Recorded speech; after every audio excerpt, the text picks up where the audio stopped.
Anytime I start my microwave is arcing like some kind of a spark inside. Hey, what's up everyone? This is Baljit from JK. Welcome on my channel. In this video we are going to fix this microwave is arcing or sparking inside. You can see some lining when you turn on. So this kind of microwave can be really expensive for your house.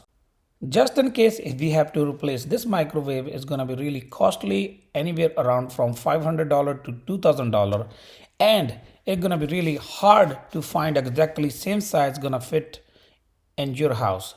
So I decided to fix myself. I'm going to show you how I fixed. If you like, you can follow my instructions.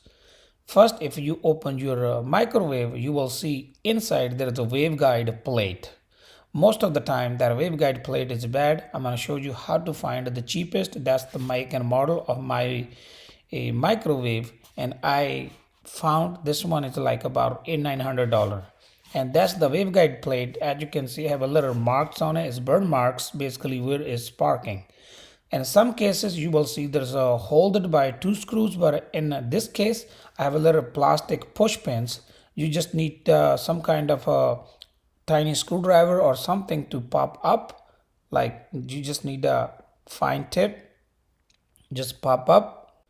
Just make sure when you remove those pins or screws, save them, because you really need it when you're gonna put new one, because it doesn't come back there. Now that's the plate we're gonna replace. If you buy exactly same model wave plate, it's gonna be really costly, like $30-40, but I bought it from Amazon. I bought a whole set for like $8. There's a 4 of them. We have to just trace the old one and cut exactly same. It's really easy to cut. You can cut with the knife. I have a cutter already. I made a piece, I made a hole and ready to go. Now we're gonna just mount a new plate and we will ready to use our microwave. To install waveguide plate, you're gonna follow the same steps you followed when you removed in reverse, and we have a put new plate already, pushed pin and ready to go. Now we are ready to test. Our microwave is ready to use. That's all for today. Thank you for watching. If you like my video, please like, share, comment, and don't forget to subscribe. Thank you for watching, and meet you in next video with a new topic.